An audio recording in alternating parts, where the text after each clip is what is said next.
Hello, and welcome back to another episode of the Grow Through It podcast. My name is Julia, and in today's episode, we're going to talk about why it's time to stop being too cool to enjoy your own life. The other day, I was on a hike, and at the top, my friend and I were taking photos of each other. I always take photos on hikes. The views are beautiful, and I obviously want to capture the moment. I noticed a group of girls judging us. I just thought it was so silly for them to judge us for literally just taking photos. My first thought was, do they actually think they're too cool to take pictures? I'm going to take photos if I want, and there is nothing wrong with that. It actually didn't upset me at all because I just thought it was so ridiculous. This got me thinking about doing things for me and not caring what others think. And honestly, how many moments have we missed out on just because we were worried someone might look at us weird? The truth is, most people are too wrapped up in their own lives to even remember what you were doing. And even if they do, who cares? They're not your people then. Let's talk about how being seen, even when it feels embarrassing, is part of becoming your best self. Because there was definitely a time in my life where that would have made me feel really insecure and I would have let it affect me. Since I've started to grow, I care way less about what anyone thinks and have kept growing because of that. So part of being seen and not caring what others think starts with romanticizing your life. I'm sure you've heard this phrase before on social media, and it may sound cliche, but there is a lot of value in it. Romanticizing doesn't mean ignoring reality. It means choosing joy, presence, and intention in everyday moments. It's about making your life feel beautiful now, not waiting for some perfect future. Basically, it's about enjoying the small moments and finding the silver linings. I could share several examples of this that I do, but one of my favorites is having a glass of wine or even just water, playing some good music, usually Fleetwood Mac, and cooking dinner or cleaning. I don't know what it is about that, but I just feel so good when I do it. I think I've just seen so many shows or movies of people doing that, and it looks so calm and peaceful and like they're just enjoying the moment, so it's appealing to me. Another thing I do is singing in the car. This actually is super therapeutic for me and it makes me feel happy. Meditating outside in the sun is another one. People are so afraid to be cringy or think they're too cool to try something or do something different. The fear of being cringy is often just the fear of being seen. Growth requires vulnerability, and sometimes that means you'll look a little awkward or extra. But I invite you to reframe that idea of being cringe into just being passionate and visible. I'm sure people have called me cringy or say I'm doing too much, but I really don't care. I choose to do things because I want to do them and know they'll help me grow. Someone thinking it's awkward isn't going to stop me. There's this phrase that I love. If you're not a little bit embarrassed by your past self, you're probably not growing. And I think that applies here too. Being seen in your joy and passion, even if it's not perfect, is brave. Most people stay small because it's safe. But the people who live big lives, they risk being judged. They do it anyways. Don't get me wrong, I definitely feel embarrassed sometimes. Like there are often times where I'd like to record videos of myself talking while I'm outside, and sometimes I don't because I don't want people to see, but I am working on this. I've started a bit smaller, like videoing myself in private settings instead of public, filming other videos other than myself in public, or trying new things by myself. I have to start smaller because of my fear of embarrassment, but I also know that I would regret not doing it. The first time I ever filmed myself and posted it to social media, it was definitely a bit scary, but I have grown so much from doing that. I am so much more comfortable posting now, and I've become less shy in real life because of it too. It also helped me gain so many new connections. And here's the thing, the version of me that was nervous to post that video would be so proud of where I am now. Sometimes we forget to look back and actually celebrate how far we've come. We move the goalposts constantly, but it's okay to stop and say, wow, I used to be really scared of this, and now it's just part of my life. Also, starting this podcast, starting my business, doing Reiki, these are all things that aren't considered typical. So there was a bit of fear around doing these things. But all of these things bring me so much joy and again have helped me grow so much in all areas of my life. So what happens when you lean in instead of letting fear get in the way? The magic happens when you stop waiting to not feel awkward and just show up anyways. Every time you choose to be seen, even when it's uncomfortable, you build self-trust. At first, being seen feels so vulnerable. Whether it's taking pictures or videos in public, recording a story for your business, saying what you actually think in a group, or showing up as your authentic self online. You might feel people's judgments, or at least what you perceive as judgments. But here is what actually happens when you lean in and don't shrink. You build real confidence. Confidence doesn't come from being perfect or knowing exactly what to do or say. It comes from doing the thing even when you don't know how. If you listen to my episode where I talked about 75 Hard, I talked about how it was much more of a mental toughness challenge than anything else. It's the same thing here. Embracing these cringy or uncomfortable moments helps prove to yourself that you can handle discomfort. This is where real growth happens. Confidence grows when you show up regardless of how you're feeling. When you prove to yourself that you don't need everyone's approval. The more you romanticize your life and do things you want to do, the more magnetic and fulfilled you feel. People might judge you, but that is about them, not you. You also become magnetic. Have you ever seen someone who does whatever they want, living their life unapologetically?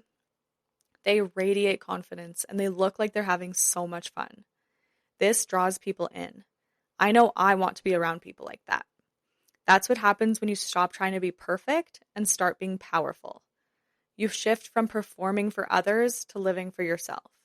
And that energy is contagious. It's the main character energy that people talk about. It's attractive and it helps you find your people. I also know in some cases, being around certain people like this can make me uncomfortable. I guess it depends on the person for me. I either want to be around them or I feel uncomfortable. I know in my heart that the only reason I feel this way around these people is because I want to be that way too. I want to be at a place where I can be my true authentic self and do things I want without caring what others think. Often when we judge someone for something, it's coming from our own insecurities. Another thing that happens when you lean in is you filter out the wrong people. It's definitely not a great feeling to be judged or misunderstood. However, this filters out the people who don't align with your values. Would you rather dim your light for approval you don't even want, or shine and attract people that align with you? There's a lot of power in no longer seeking validation from people you wouldn't trade lives with. Like, if you wouldn't want to switch places with someone, why are you letting their opinion dictate what you do? Lastly, you inspire others. Every time you show up, even when it's awkward, someone else sees it and thinks to themselves, maybe I can do that too. I have had so many people in my life tell me that by me getting on my stories, starting this podcast, and just putting myself out there, that it inspired them to try new things too. You living freely is permission for others to do the same. Lead by example. There is so much freedom in releasing the pressure to be liked by everyone. Not everyone will like you, and that's okay. You weren't made to blend in. You were made to stand out in your own way. And the right people will be drawn to that. They'll feel your energy and think, finally, someone real. You don't owe the world a watered down version of yourself. You don't need to be cool or perfect or liked by everyone to enjoy your life. If you are constantly looking for approval by everyone, you are no longer living your life for you. You just need to be present, open, and true to yourself. Doesn't living a life like this sound exciting? Even just talking about it gets me pumped up. Make the decision today to start living your life on your terms and romanticizing the small moments. Here are some tools to romanticize your life. Number 1, make playlists for different moods. One could be about main character energy. One could be about your healing era. I have one for when I'm in the car and I know most of the lyrics to all the songs so I can sing them. I have one for getting ready to go somewhere, when I'm showering, when I want to just chill and relax. Number 2, dress up even if you're just going to get coffee. You don't need to wear a dress or do your makeup perfectly, but by making yourself feel good by looking good, this will help boost your confidence and again, romanticize your life.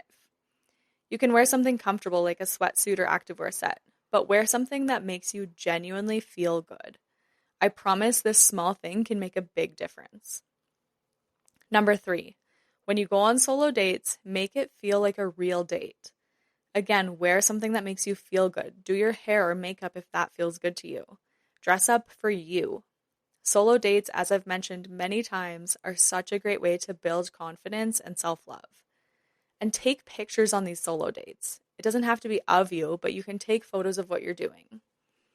Number 4, use this journal prompt. If I didn't care what anyone thought, what would I do more of? Really think about this. Would you go to certain places more? Would you do an activity more? Would you start that business? Would you leave your relationship? Would you leave your job? Lean into this without judgment. You're just writing it down. It doesn't mean you're for sure going to do it. So be honest about it. Another journal prompt you can use is, what is one thing I've been too embarrassed to try, but I know would bring me joy or growth? This one might sting a little, but it can be so revealing. Your answer might be the exact thing that can change your life. And number 5, use the affirmation, I don't need to be understood to enjoy myself. People will judge you regardless of what you're doing. They might judge you for leaving your relationship, and they might judge you for staying. They'll judge you for starting your business, or they'll judge you for staying in a career you hate. They'll judge you for posting on social media, or they'll judge you for playing small. I'm speaking to myself here too, but stop caring about what other people think. Those people are not living your life. They are not paying your bills. Their opinions are invalid. Do you even like that person? Would you want to live their life? Chances are probably not. So why give them power over you? Life is short. Being brave will bring you so much joy and fulfillment. It's okay to feel like you're too much or awkward. Let people think whatever they want to think. You are not put on this earth to be small or invisible. You were put here to make an impact and enjoy your life. So start today. Choose one thing I talked about in today's episode and start doing it now. Post on your social media, take yourself out on a date, make a playlist that makes you feel good, sing in the car, dress up for you. Whatever it is, start now and slowly add in more things. Remember, growth happens outside of your comfort zone. If you truly want to live a more fulfilling life, it starts with you. That is it for today's episode. If you enjoyed it, I would be so grateful if you would rate and review this podcast and share it with someone you think would benefit from it. It's also super helpful if you subscribe or follow this podcast. When you try one of these things, post on socials and tag me or send me a DM. My Instagram is growthroughit.pod. If you have any questions, feel free to send me a message or use the anonymous link in the show notes. You can also suggest future topic ideas here. Thank you so much for listening, and remember that you are worthy. See you next time.